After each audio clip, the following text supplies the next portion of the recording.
uma vez que a família do falecido Manuel Mansol recuperou a honra e agora goza de bons negócios. Norma, mais que nunca, cria sua tática para explicar os motivos da visita, o porquê que vai levar a Aninha, o porquê do afastamento, né, por tanto tempo dela em relação à irmã, né?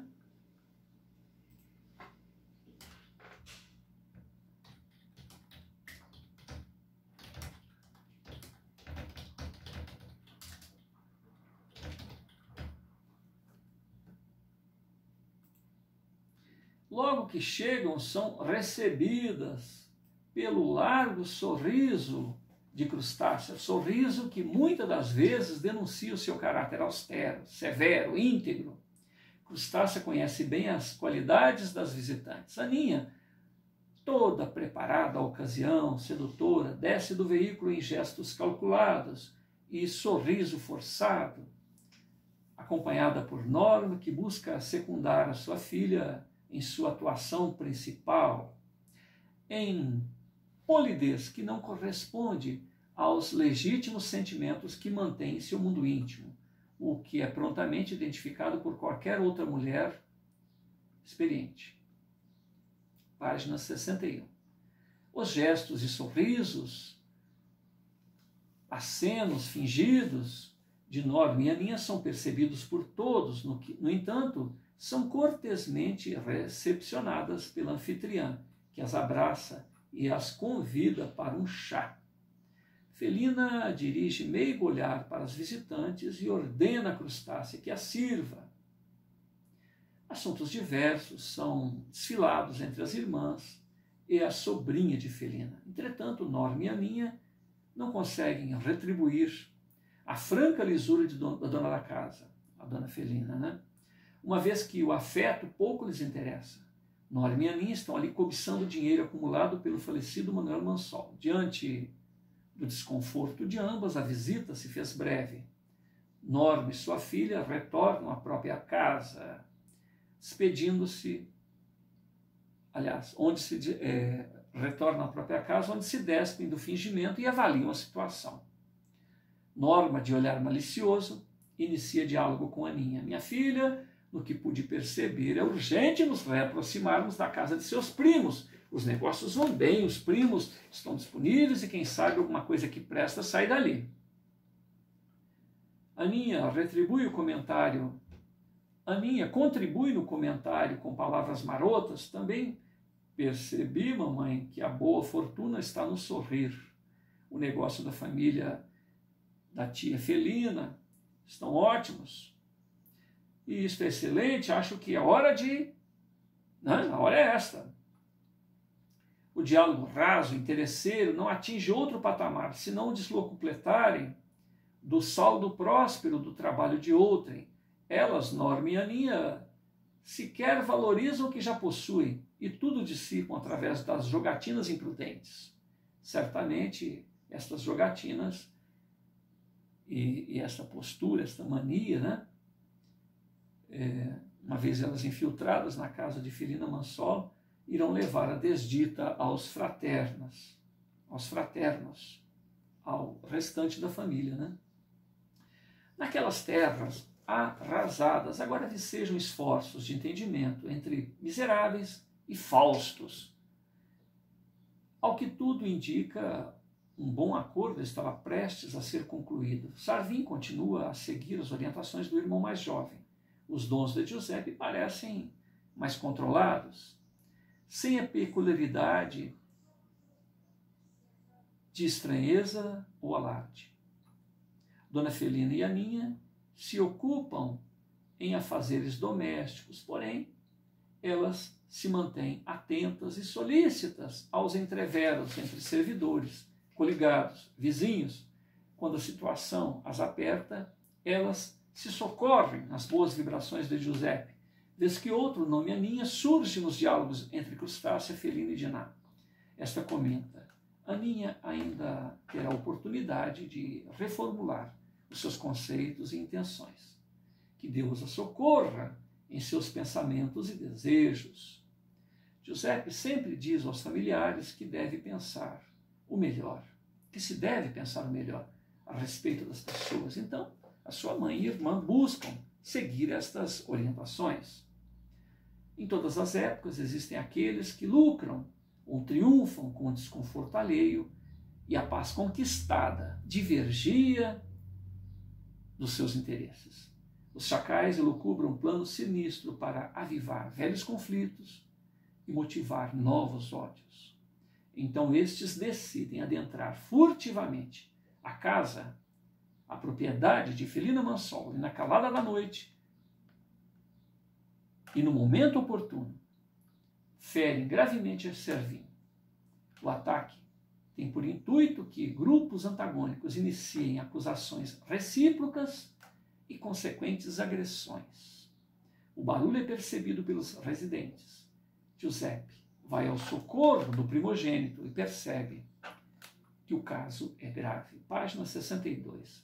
Há certa dificuldade em se localizar o médico, tendo em vista o grande número de enfermos a cobrarem a sua atenção, consequência dos eventos recentes.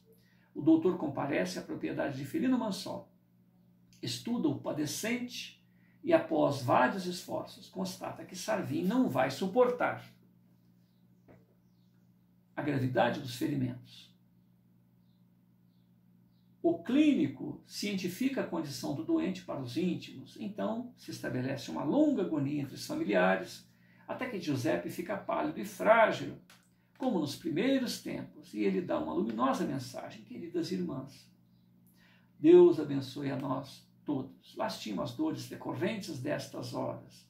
Entretanto, estas dores, foram necessárias para que Servin retorne à pátria da verdade em louros de vitória, se melhorando diante das leis divinas e até a inspirar muitos outros à busca das mesmas reformas.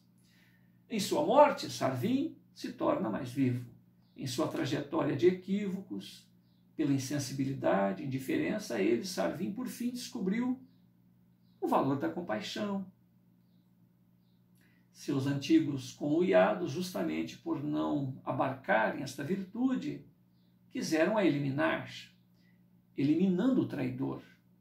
E nos enganos destes planos, a compaixão irresistivelmente irá se espraiar por estas plagas.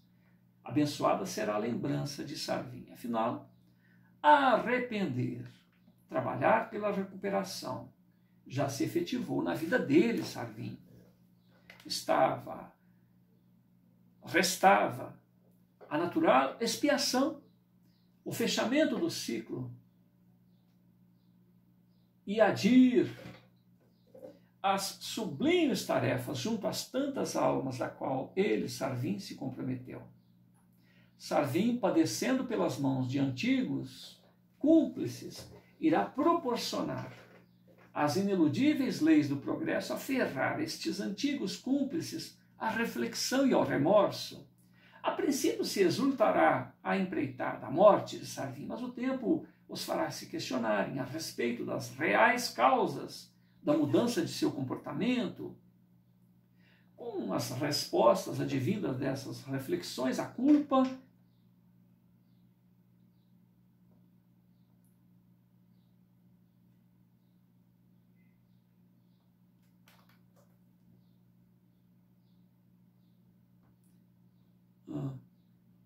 com as respostas e a culpa se encontrará o valor da compaixão, motivação à piedade, inclusive de si próprios, pois que o pesar é insistente e exerce o seu controle até que o auto-perdão os socorra e os inspire também a se compadecerem das dores alheias, bem como a necessidade de se buscar ocupações mais nobres, visando compensar o tempo a cuja memória se prefere não mais recortar. Aproveitando o ensejo da presença de Crustácea e do canal mediúnico de Giuseppe, Ramon também deixa algumas palavras de carinho e fé para sua mãe, Dona Felina. A mãe de Giuseppe é estimulada a acompanhar o filho mais de perto, tendo em vista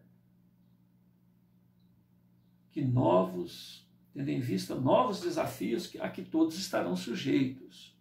Como se sabe, Giuseppe nunca se ativera a estes encargos. Neste esforço conjunto se estreitarão ainda mais os laços familiares. Então nós temos que lembrar que quem trabalhava até então era apenas Manuel Mansol, Dona Felina, Diná, Giuseppe, Sarvin. Ninguém nunca trabalhou para ter o patrimônio ou para mantê-lo. E ali o Sarvin, então, o filho mais velho, tentou fazer o que pôde, né, manter o status quo ali, e isso tudo resultou em quê? Na sua própria morte. E agora, Giuseppe, que sequer se preocupava com a parte material da vida, né, estava sempre com a mente no mais além, que deveria fazer esse trabalho. E a Dona Felina também nunca se preocupou com muita coisa. Então, está aí o porquê que a família deveria se unir, né, para manter as coisas e para dar uma nova direção àquilo tudo. As despedidas fúnebres se seguem, e graças à serenidade de Giuseppe, essas etapas passam com mais facilidade, tanto para a Dona Felina como Diná. Quanto à parte financeira, a Dona Felina toma a frente dos negócios da família e estes prosperam relativamente bem. Entretanto, ela passa a ter problemas de saúde devido às inesperadas responsabilidades e emoções decorrentes da morte, da perda do filho primogênito e do marido, do consorte. Conforme anunciado pelo ser espiritual que se utilizou do aparelho fonador de Giuseppe, a morte de Sarvin realmente foi condição capital para antecipar acordos entre rebelados e faustos. Na ausência do primogênito, Giuseppe agora é o chefe da família. Na ausência do irmão mais velho e na doença da mãe, né, Giuseppe, então, né, as ocupações do dia a dia sobrecarregam Giuseppe, tal qual ocorreu à sua genitora. Ele tenta efetuar bons negócios no escoamento da produção da propriedade, mas não tem prática. Não tem a prática necessária, causando significativos prejuízos ao orçamento familiar. Então Giuseppe resolve caminhar junto à flora, no interior da propriedade, buscando se espairecer, ocasião em que encontra Diná, ensimesmada. Bom, estou na folha 63. Então eu já havia lido da folha 57 até a última, até a folha 88. Eu só dei uma adiantada para que quem ver esse pedaço possa se interessar pela sequência, né? Nós agradecemos a Deus, né, por fechar esse ciclo, né, esse romance, na leitura e publicação no YouTube, rogando a Deus, a Jesus, que mantenha a nossa mente num clima de alta espiritualidade, para que nós possamos ser instrumentos úteis, né, Shirley e outros amigos espirituais, e que essas vibrações possam alcançar o coração de tantos quantos possam se beneficiar dessas leituras, e mais do que aquilo que nós dissermos, mas a maneira com que dissermos, que essas vibrações possam acudir a todos nós, principalmente a nós mesmos, né? Para que nos momentos difíceis da vida, rememorando, relembrando todo esse trabalho, nós possamos permanecer tranquilos, serenos, porque, como diz o tema aqui, perseverança. Perseverando, aquele que perseverar, diz Jesus, será salvo. Então, a perseverança nos faz exitosos. A perseverança aliada à serenidade, né, à tranquilidade, à confiança em Deus, a estarmos atentos às orientações da consciência, porque nós estamos vendo aqui uma família de privilegiados em época de intensa escravidão, intenso movimento de insensibilidade, de desrespeito à vida humana. Mas esses momentos, tanto nessa época como em épocas anteriores, como nos nossos dias, um outro tipo, né, de desumanidade faz com que elejamos pessoas que,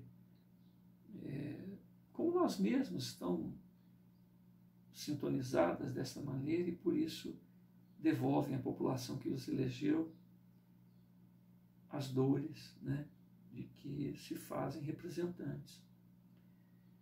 Então, que a providência divina nos socorra a todos e que nós possamos sempre nos lembrar do amor de Jesus, do socorro dele, né, do socorro que ele sempre nos oferece e que nos mantenhamos serenos diante dos próprios desafios, das nossas situações em que temos que nos desembaraçar no dia a dia.